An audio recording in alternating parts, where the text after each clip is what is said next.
네, 여러분 반갑습니다. 앞에서 박광길 회장의 강의를 들으셨는데 애터미는 성공할 수 있는 기본 조건을 갖추고 있어요. 갖추고 있습니다. 그걸 이겨놓고 싸운다고 이야기합니다. 손자병법에 있어요. 승병, 선승, 이후 구전 이렇게 됐어요. 이기는 군대는 이겨놓고 싸운다. 그럼 패병, 선전, 이후 구승. 그래서 먼저 싸우고 나중에 이기기를 기다린다. 그러니까 비즈니스도 마찬가지. 이겨놓고 싸우지 않으면요, 이길 확률이 거의 없어요. 그럼 왜 애터미가 성공의 기본 조건을 갖추고 있다고 얘기하느냐 하면은 퀄리티가 좋은 걸 싸게 파니까 이겨놓고 전쟁을 시작한다. 그러면 성공 조건은 누구에게 달려있어? 나한테 달려있는 게 나한테. 자, 오늘 제가 말씀드리려고 하는 건 유비무환입니다. 오늘 처음 오신 분들이 계실 텐데요. 항상 세 가지 의문이 있습니다. 이 사업을 할 것인가 말 것인가. 다시 말하면 뿌린 대로 거둘 수 있을까? 내가 고생한 만큼 소득이 있을까 하는 의문이고, 나 같은 사람도 성공할 수 있을까? 즉 나는 한 번도 영업이란 건 해본 적이 없는데, 나는 공무원만 몇십 년을 했는데, 나는 교직에 20, 30년 있었는데 등등, 나는 전업주부로만 살았는데, 이런 의문이 들 것이고, 그러면 어떻게 해야 성공하는 것인가? 이 세 가지 의문을 풀리지 않으면 애터미 사업을 해도 안 되고 또 해봐야 소용이 없습니다.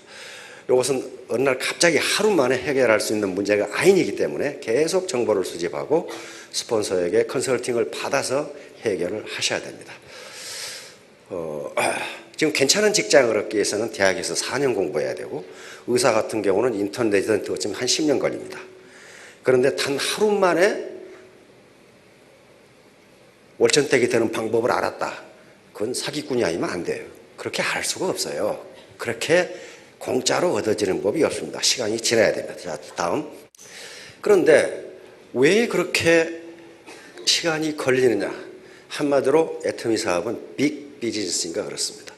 진입과 퇴출의 자유가 있으니까 자기가 하고 싶으면 하고 말고 싶으면 말으니까 이건 뭐 사소한 사업이겠지. 천만의 말씀이에요. 빅 비즈니스예요. 한 달에 5천만 원을 벌 수 있는 비즈니스가 어떻게 사소한 사업이에요? 사소한 사업이 아닙니다. 빅 비즈니스인데 이 빅 비즈니스에 성공할 수 있는, 거기다 또 글로벌 비즈니스예요. 지금 내년도에도 지금 이 해외 지사가 몇 개 갔을 텐데, 빅 비즈니스를 하는데 아무렇게나 해서 아무것도 모르고 성공할 수는 없어요. 아무 희생도 없이. 여기 희생이라는 것은 고생입니다. 땀 흘리는 것도 없이 성공한다? 그건 말이 되질 않아요. 그래서 성공하기 위해서는 애터미 사업뿐만 아니고 무슨 구멍가게를 하더라도 성공할 수 있는 조건은 세 가지입니다. 하나는 머리 공부이고, 가슴 공부, 마음 공부고, 몸 공부예요. 머리로는 이건 냉철한 이성, 쿨헤드라고 그래요. 냉철한 이성, 합리적인 판단, 올바른 의사결정, 이게 있어야 되고, 따뜻한 마음, warm heart가 있어야 돼요. warm heart. 다시 말하면 나 혼자 잘 먹고 잘 살려고 상대방에게 피해를 주면서 내 이익만 보면 그만이고, 그렇게 해서는 안 된다. 오늘 콜마에서 나온 콜마 이 사보를 보니까 맨 마지막에 정약용 선생의 말씀이 새겨져 있어요. 콜마가 이런 방법으로 지금 비즈니스를 하기 때문에 성공하신 겁니다. 정약용 선생이 정조대왕이 돌아가신 다음에 수구파가 집권을 하며 쫓겨나죠. 유배를 간단 말이에요. 강진에 가면은 그 다산초당이 있죠. 그 정약용 선생이 귀양을 가서 사시는 곳이란 말이에요. 거기에 정약용 선생은 아들 교육을 또 굉장히 잘 시켰습니다. 아들에게 계속 편지를 보내면서 이렇게 살라고 계속 얘기를 했어요. 거기에 뭐가 있냐면은 비밀이라는 게 있어요. 인간이 세상을 살아가는데 네 가지 길이 있다. 네 가지 길이 있다. 하나는 시일이다. 이것은 시는 오를 시자입니다. 옳은, 이는 end고 이는 이익이 되는 거예요. 옳은 것을 쫓으면서 이익이 되는 것. 이렇게 해야 이게 최상이야. 그렇죠? 옳게 비즈니스를 하면서 돈을 버는 것, 이게 최상이다. 최상이다. 두 번째는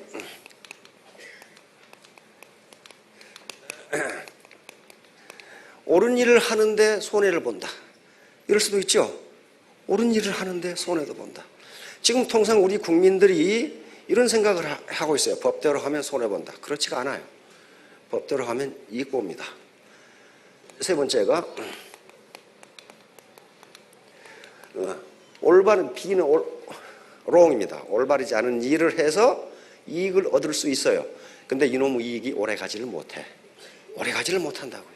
망해, 나중에 망해.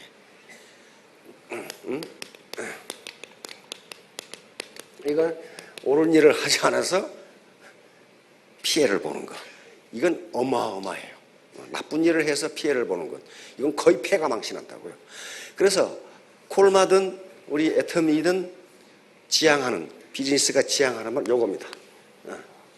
옳은 일을 해서 돈을 벌자. 옳은 일을 해서 이익을 얻자. 나중에 편법으로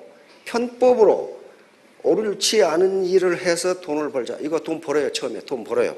나중에는 폐가 망신합니다. 자, 유비무환. 미리 대비하고 있으면 나중에 환란이 없다. 그 말이죠. 연세 드신 분들은 아마 귀에 못이 박히도록 이 말을 들으셨을 거예요. 미리 대비하고 있으면 나중에 환란이 없다. 나중에 근심이 없다. 그 말이거든요. 여기에 교토 삼구리라는 거 사기에 나오는 얘기인데요. 꽤 많은 토끼는 굴을 몇 개 판다? 3개 판다. 여기 계신 분들 굴 몇 개 파셨어요? 그래도 지금 국민연금 드셨으니까 굴 1개 있죠? 근데 그게 얼마 안 된다고 하더라고요. 그렇죠? 얼마 안 돼요. 그리고 지금 구멍가게에 있으면 굴 2개네? 2개만 가지고는 맞아 죽는다. 요 사기에 왜 굴 3개가 필요한가가 아주 자세하게 설명되어 있어요. 나중에 설명할 기회가 있을 겁니다. 다시 말하면, 전업으로 하시지 않더라도 부업으로 굴 하나 더 파세요. 왜냐하면 투자금이 들어가지 않으니까. 매몰 비용이라고 그러는데요. 무슨 뭐 가게를 얻어야 된다거나 거기에 인테리어를 해야 된다거나 집기를 사야 된다거나 그렇다면 함부로 결정하면 안 돼요. 함부로 결정하면 안 된다고요. 그간 사이. 이것은 편안하게 살고 있을 때 다음에 위기가 닥친다는 것을 생각하라. 자, 이렇게 잘 나가니까 어떻게 해요? 흥청망청 했겠죠. 이게 꼬그라진다. 떨어진다. 이때 어떡할 거냐는 거예요. 이때 이렇게 있으면 안 돼요. 이것을 타조 신드롬이라 그래. 타조 증후군. 타조라는 놈은 사자라는 놈이 앞에서 나타나면, 하이에나가 나타나면 대가리를 머릿속에 쳐박고 나 없다 그런다고. 안 보이니까 나 없다. 이게 타조 증후군이에요. 다시 말하면 이미 위기가 닥치고 있는데 위기를 일부러 외면하는 거예요. 무슨 위기는 위기. 이런 식으로. 다시 말하면 도미노가 무너지면 무너지지 않도록 액션을 취해야지. 액션을 취해야 되는 거지. 그걸 외면한다고 위기가 없어지는 것은 아니다.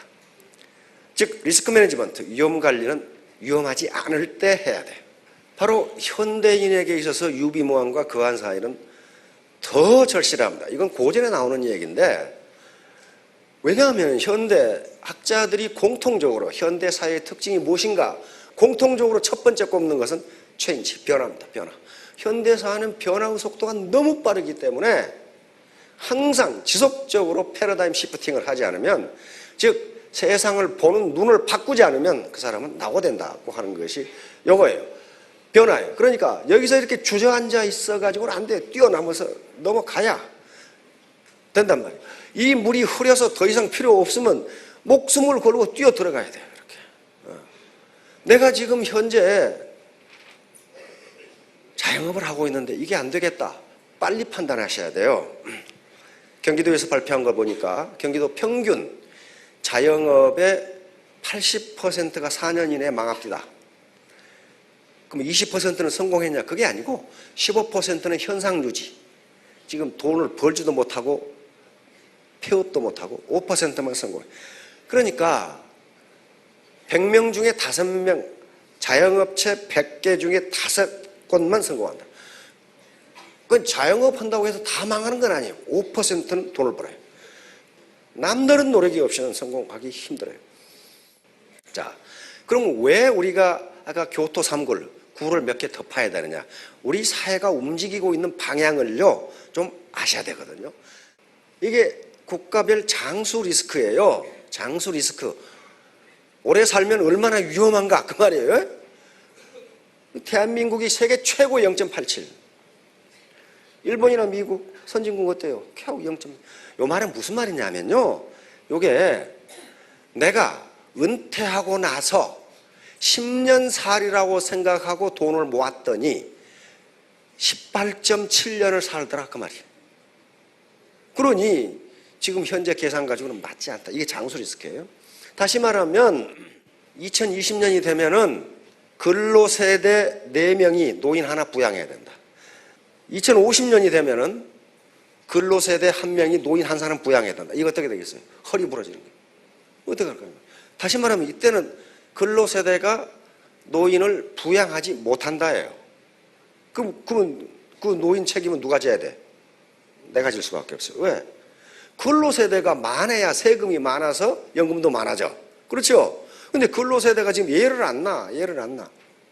그래서 지금 일단은 여기 계신 분들의 대부분의 노후를 누가 책임져야 된다? 내가 책임져야 돼. 문제는 그거예요. 우리가 그래서 여기 계신 분들이 전부 샌드위치 세대예요. 샌드위치. 우리는 살아오면서 부모님 모시고 애 가르치고 다 했어. 근데 내가 이제 자식들 봉양을 받아야 할 나이가 되니까 안 돼. 왜? 자식들이 불효해서 그런 것이 아니고 지금 앞가림도 못해 지금. 앞가림도 못하니까. 안 된단 말이야 물리적으로. 자, 다음. 이게 지금 문제예요. 노년 빈곤의 함정이. 지금 이 때문에 이게 지금 사회 문제가 돼가지고 계속 정부에서 이걸 어떻게 하는데 방법이 없어요. 현재 OECD 국가에서 한국이 노년 빈곤이 최고예요. 45.1%. 이게 지금 문제는 올라가고 있어요. 그러니까 65세 이상 노인 둘 중에 하나는 가난뱅이라 그 말이에요. 빈곤이다. 빈곤이 되면 어떻게 돼요? 애따 모르겠다 돌아가시자 해가지고 자살률 세계 최고예요. 이게 자살률. 왜? 몸이 아픈데 병원에 갈 돈이 없어. 이런 문제가 지금 생겨요. 그러니까 결국은 누가 책임 안 져줘요. 그렇다고 해서 그러면 재정이 이걸 커버해 주냐? 천만의 말씀.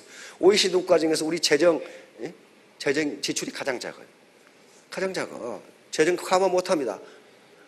이건 국가가 나빠서 그런지 그렇지 않아요. 돈이 없는 데들 가만히. 우리 재정학자한테 물어봤어요. 우리나라 재정 어떠냐 그러니까 우리나라 재정이라는 게 키 큰 놈 짧은 입을 덮고 자는 거 똑같다 이거야. 가슴을 덮으면 다리가 나오고 다리 덮으면 가슴이 나오고 다 덮을 수가 없다 이거야. 이걸 누가 해주기 싫어서 안 해주냐 이거지. 그러니까 결국은 국가 탓하고 있을 시간이 없어요. 내 문제는 내가 해결하겠다는 각오를 해야 됩니다. 문제는 이제 앞으로 어떻게 될 거냐, 노동시장이 어떻게 될 거냐. 정리해고가 쉬워질 겁니다. 노동시장 유연성이라는 게 말은 아주 유연하죠. 그러나 쫓아내고 싶을 때 언제나 쫓아낸다 그런 말이야 지금. 실업은 어떤 경우에 실업이냐 하면은 열심히 일자리를 찾는데 일주일에 2시간 이상 일하지 못한 경우가 실업이야. 그런데 저쪽 서울대 옆에 신림동 가봐요. 고시 본다고 자빠져 있는 젊은이들이 한 10만 명은 돼 거기. 공무원 시험 본다고 너덜거리고 있는 놈이 또 몇만이야. 스펙 얻는다고 졸업하고 해외에 나가 있는 놈이 몇 놈이야. 그러니까 실제로 실업자를 따지면 300만이 넘더라는 거야 이게 지금. 그러면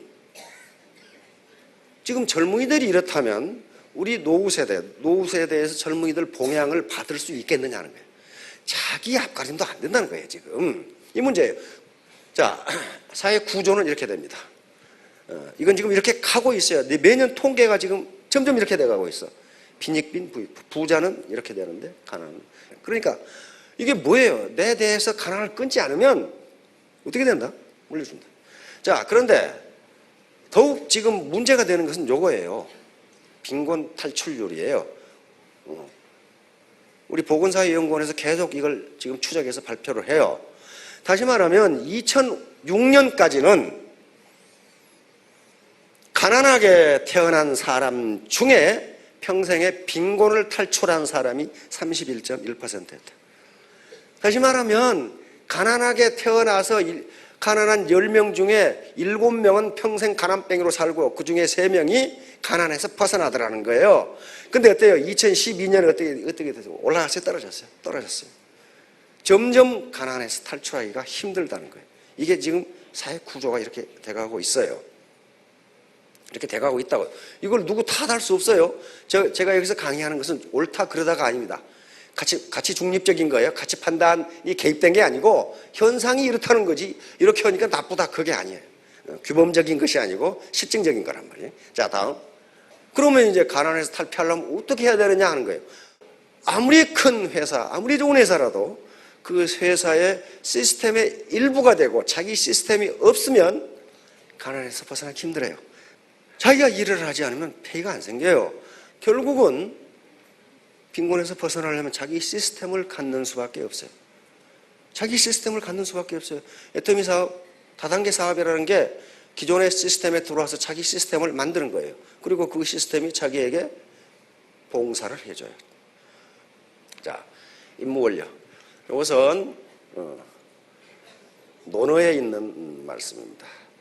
임무원료 필요 근우란 말이 논어에가 들어요. 공자님 말씀이에요. 사람이 멀리 생각하지 아니하면 반드시 가까운 근심이 있다. 그 말이거든요. 예, 멀리. 야, 내가 지금 30대인데 노후에 그러면 그때 가면 반드시 근심이 있다. 이것은 근심이 있을 수도 있고 없을 수도 있고 없고가 아니에요. 필요 근우라고 해서 반드시 있다. 이 말씀을 우리 안중근 선생이 받아가지고 이렇게 쓰시고 자기 말씀을 또 하나 하기다 적었어요. 임무원료 난성대업. 사람이 멀리 생각하지 않으면 대업을 이루기가 어렵다. 그래서 이 두 개는 안중근 선생 글씨죠. 이건 지금 보물로 지정이 되어 있습니다. 안중근 선생이 쓰신 거, 이것은 감옥에서 일본 사람이 써준 거예요. 친구한테. 지금 국가 보물로 지정이 되어 있죠. 자, 그러면 여기서 우리 서민에게 있어서의 임무원료 난성대업이니까 사람이 멀리 생각하지 않으면 대업을 이루어서 대업이 뭔가? 이거 뭐 내가 무슨 큰 표수를 한다는 얘기인가? 그런 게 아니에요. 우리 보통 사람 서민에게 있어서의 대업은요, 먹고 사는 거예요. 가장으로서 가족을 먹여 살리는 게 그게 대업이 아니고 뭐냐고요. 그렇죠? 가장으로서 공부하고 싶다는 자녀 공부시키는 게 대업이에요. 그렇죠? 대업이에요. 그게 사소한 일이거나 무슨 아무렇게나 해도 될 일이 아니란 말이에요. 그러니까 멀리 생각하지 아니하면 가족 먹여 살리기 힘들다 그런 말이에요. 힘들다. 자, 이제 여기에 삼불망이라는 것이 나옵니다. 이건 주역에 나오는 얘기인데요. 세 가지를 잊지 말라. 먼저 안불망이에요. 내가 지금 편안하게 살고 있을지라도 위험에 처한다는 것을 잊지 말라. 그러면서 뭐라고 그랬냐면은 자기가 위험에 처한다고 생각하고 대비하면 그 사람은 안전하다. 내 젊음이 계속 갈 것 같고 내 직장이 계속 갈 것 같지만 언젠가는 위험해질 수 있다. 그걸 잊지 말라. 이게 사서삼경의 최고봉인 주역에 나오는 이야기입니다. 이때 이처럼 위험을 피하지 말라는 거예요. 타조증후군 이제 대가리 쳐박고 나 없다 이래가지고는 안 된다는 거예요. 두 번째는 존불망망이에요. 내가 지금 생존하고 있지만은 우리 가정이 생존하고 있지만은 망할 수 있다는 걸 잊지 말라. 그런데 그 뒤에 뭐라고 그랬느냐? 망하는 것에 대비하면 생존을 보존할 수 있다. 내가 현재 건강하게 있을 때 이게 안전한 거예요. 내가 망할 수도 있다는 걸 잊지 말라. 세 번째, 치불망란. 현재 다스려지고 있지만은 어지럽게 될 수 있다는 걸 잊지 말라. 항상 조직은 엔탈피 증가의 법칙에 따라서 항상 혼란하게 돼 있어요. 항상 혼란을 향해서 갑니다. 바로 이것에 대비하면 다스려진다. 자, 다음. 3재앙이 있다. 이 재앙은 애터미 사업자라고 예가입니다. 이 재앙을 반드시 피해야 돼요. 덕은 적은데 지위가 높다. 그런 말이에요. 덕은 적은데 지위가 높다. 그러면 반드시 재앙이 있다 그랬어요. 이건 재앙이 있을 수 있고 없을 수 있고 반드시 재앙이 있다. 주역 개사 하전에 나옵니다. 두 두 번째 재앙을 당해 지소 못해요. 아는 것은 별로 없는데 꿈이 커. 도모하는 일이 커. 요 놈이 악어가 요걸 먹겠어요? 큰 놈을 먹겠어요 지금? 응? 이걸 악어가 먹겠어요? 그러니까 요 친구는 악어가 무엇인가에 대해서 알지도 못하는 거야. 반드시 재앙이 있어요. 다음. 네, 역소임중.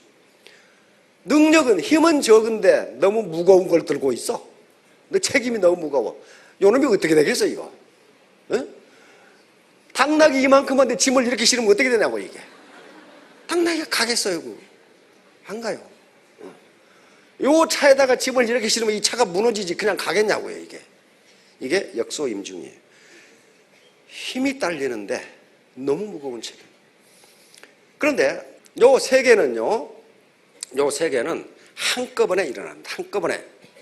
덕도 없는 사람이 너무 높은 자리에 있고, 높은 자리에 있다 보니까 자기가 뭘 많이 아는 줄 알고 도모하는 일이 크고, 거기다가 책임이 막중하니까 세 개가 한꺼번에 닥치면서 재앙이 그대로 와버려요.